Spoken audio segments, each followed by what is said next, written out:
Buenos días, tenemos el placer de inaugurar nuestra sección Traspasando el Cristal, una sección dedicada a todas aquellas mujeres del sector de la comunicación que quieren aportar su grano de arena contando su experiencia personal. En el día de hoy está con nosotros Penélope Martín, una publicista con grandes aspiraciones en la vida que soñaba con llegar a las agencias de comunicación y triunfar. Buenos días, Penélope. Buenos días. Antes de comenzar, nos gustaría conocer un poco más sobre usted. Así que cuéntanos quién es Penélope Martín. Bueno, pues Penélope Martín fue una aspirante a comunicadora, no se sabe en qué momento, pero muy precoz, en la que tuve muy claro que quería dedicarme al mundo de la publicidad, con lo cual intenté formarme desde muy jovencita para poder llegar a los diferentes niveles formativos que necesitaba. Y en cuanto pude, pues me marché a Madrid porque era el sitio donde realmente tenía que desempeñar mi labor profesional. Ahí empecé trabajando desde lo más básico, es decir, siempre lo cuento a mis alumnos, que mi primera experiencia profesional más seria fue ya pasando una mopa durante toda una noche en un plató para sacarle brillo y me siguió enamorando mi profesión.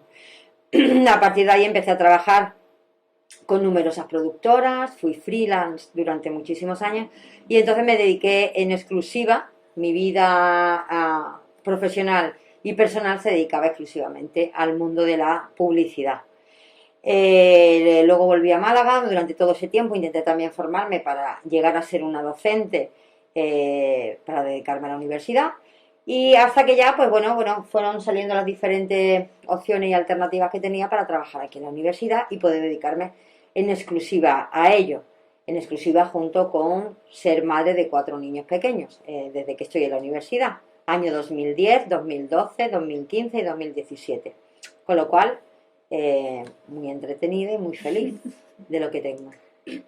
¿Y qué fue realmente lo que le inspiró a formar parte de este gran mundo de la comunicación? Pues fue una cosa bastante estúpida, materialista y relacionado con el mundo capitalista y femenino.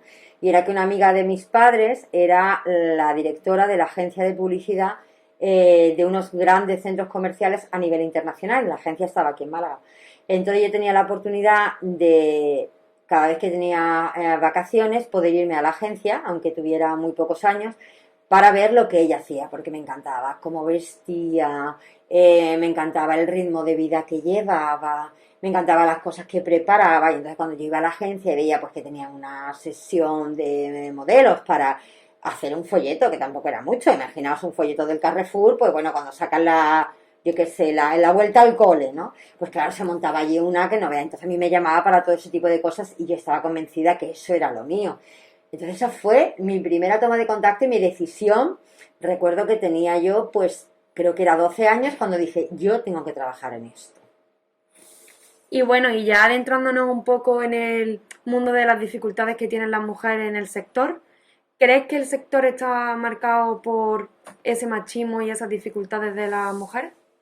Por supuesto, o sea, el techo de cristal, como supongo que habréis utilizado, y de hecho creo que la has referenciado como nombre a esta sección, es una realidad que existía, que se está luchando para trabajar e intentar derrumbar ese techo. Cierto es que cada vez vemos más grietas para que ese cristal se destruya, pero sigue siendo todavía muy complicado, sigue siendo muy complicado en el sector de la comunicación y en publicidad, concretamente, en el que las altas esferas, los altos puestos de la dirección estén ocupados en su mayoría o de una forma equitativa por el papel de la mujer. ¿Y ya personalmente has notado algún tipo de discriminación hacia tu persona o simplemente la necesidad de tener que esforzarte más que el resto de tus compañeros masculinos? Fijaos, yo en mi profesión como profesional de productora publicitaria no he encontrado realmente una discriminación por el hecho de ser mujer que se me exigiese más. Sí notaba el que conforme iba ascendiendo nivel a nivel hasta llegar a las altas jerarquías, y llegar a ser una gran jefa de producción de superproducciones a nivel nacional e internacional, lo que sí veía era que mi vida tenía que girar en torno a ello. Entonces, claro, yo tuve claro que en un momento dado, pues existe una cosa que es el reloj biológico y yo siempre he querido ser madre. Entonces yo veía que todas mis compañeras que se movían en el mismo nivel que yo, o no tenían hijos, bueno, empecemos, o no tenían pareja, o no tenían hijos, y si los tenían se los cuidaban o sus padres o una niñera, porque ganaban mucho dinero para pagar a una persona interna que por teléfono te llamase a lo mejor cuando estábamos en un rodaje en Cuba y te dijese, uy, ha hecho por primera vez pipí en un orinal, uy, ha dicho tata, porque claro, mamá no estaba. Entonces a mí eso me parecía muy triste y yo dije, el día que yo tenga hijos, los cuidaré, los educaré y estaré con ellos. Entonces, es muy difícil en esta profesión por el ritmo que lleva, que siempre vamos jugando con el tiempo a contrarreloj, con unos presupuestos muy ajustados, el que realmente se nos permita esa flexibilidad de decir, bueno, voy a desconectar durante un año o durante 6 meses para dedicarlo a un bebé, porque creo que necesita ese tiempo mío, porque luego el bebé se hace grande y ya nunca más estará, ya será otra persona. Pero ese momento sí que debes dedicárselo. Pero es muy difícil cuando tú te separas durante ese periodo de tiempo y te quieres volver a incorporar en el mismo nivel y con la misma categoría y, digamos, con el mismo reconocimiento que se te tenía en la profesión. Eso sí es muy difícil, ¿no? O el hecho de que, por ejemplo, cuando yo sí he tenido compañeras, porque yo no quise trabajar directamente en agencias de publicidad porque me gustaba más el mundo de la productora, pero sí tenía compañeras en agencias de publicidad que muchas veces cuando sabían que alguien iba a ser ascendido, temía el que no se le tuvieran en consideración porque a lo mejor tuviera 1 o 2 hijos. ¿Por qué? Pues porque cuando tienes un niño pequeño se te llaman de la guardería y el niño está enfermo, y tienes que salir corriendo a por él, o tienes que buscar rápidamente a una niñera que venga para cuidártelo mientras que tú sigues trabajando, y tú estás trabajando sabiendo que tu niño a lo mejor está con 39 o 40 de fiebre y tú estás concentrada para sacar a cabo un proceso creativo en el que tienes que volcarlo todo y quizá tu mente no está al 100% como debería estarlo. Entonces sí que en el ámbito, por ejemplo, de la agencia de publicidad yo lo vi más como discriminación en el sector de las productoras publicitarias.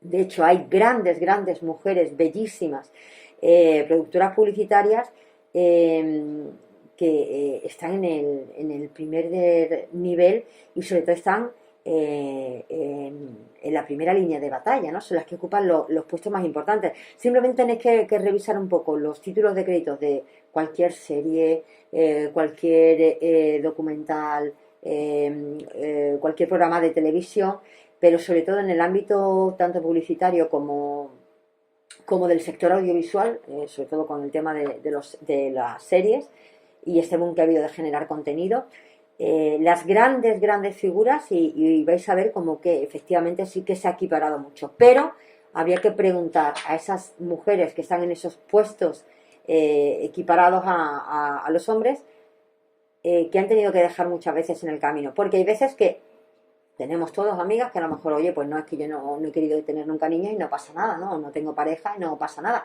pero sí que ha habido muchas que han sacrificado o han tenido que dejar de lado pues el tema de una maternidad o la continuación de una pareja, porque es muy difícil en esta profesión llevar las dos cosas. Entonces, las tenemos esas mujeres, de hecho yo por eso estoy súper orgullosa de tener además mucho contacto con ellas, pero la pregunta siguiente sería, ¿has tenido que renunciar a cosas para estar realmente en ese puesto? Y probablemente la respuesta sorprendería mucho, porque entonces ahí se vería que sí, lo han conseguido, no hemos tenido una desigualdad, pero he tenido que sacrificar mucho para eso, ¿no? Quizá eso también sea extensible a muchísimas otras profesiones, pero en esta que sobre todo el factor tiempo y demás es uno de los pilares, uno de los hándicaps que tenemos siempre, pues determina mucho, ¿no? Y bueno, y para concluir un poco, ¿qué le diría a esas futuras comunicadoras que sueñan con llegar lejos en el sector? Uy, pues mira, les diría que ánimo, que mucho entusiasmo, que de hecho aproximadamente creo que los últimos datos eran como que el 63, 60 y tanto por ciento de las egresadas en carreras o en grados como es el nuestro, el de publicidad, suelen ser mujeres, con lo cual debería tener una lógica el hecho de que si el 60 y tantos por ciento de nuestras universitarias en este grado son mujeres, es normal que esos puestos sean ocupados por mujeres, ¿no? Entonces, ese techo se está resquebrajando cada vez más, se está, como digo, formando muchísimas grietas que en algún momento, yo no sé si llegarán a terminar de romperse, pero no penséis nunca que por ser mujeres no podéis llegar a donde queráis. No es ningún impedimento y sobre todo hay que tener el espíritu, las ganas y el marcarse una meta y conseguirlo. Habrá momentos quizá para todo, ¿no? Como yo he dicho antes, en mi vida personal y profesional dediqué unos años, una parte de mi vida, porque no son unos años, es una parte de mi vida muy en exclusiva a esto, pero creo que se puede hacer. Luego he tenido la otra parte, que era tener otra profesión íntimamente relacionada con el mundo de la publicidad, que es enseñar y compartir todo lo que yo aprendí y todo lo que yo viví, que eso me parece muy importante. Y si puedo compaginarlo con la labor de ser madre de 4 bellezas y amores que ponen siempre un punto de sabor en mi vida. Y bueno, para finalizar la entrevista nos parece interesante hacer una pequeña sesión libre de ideas, por lo que lanzaremos una batería de palabras buscando así una respuesta con lo primero que se venga. Comunicación. Imprescindible. Publicidad. Maravillosa. Política. Escepticismo. Igualdad. Mucho trabajo. Futuro. Esperanzador. Y por último, Penélope. Enamorada. Pues muchas gracias por esta maravillosa entrevista y por la atención que prestada. A vosotras siempre.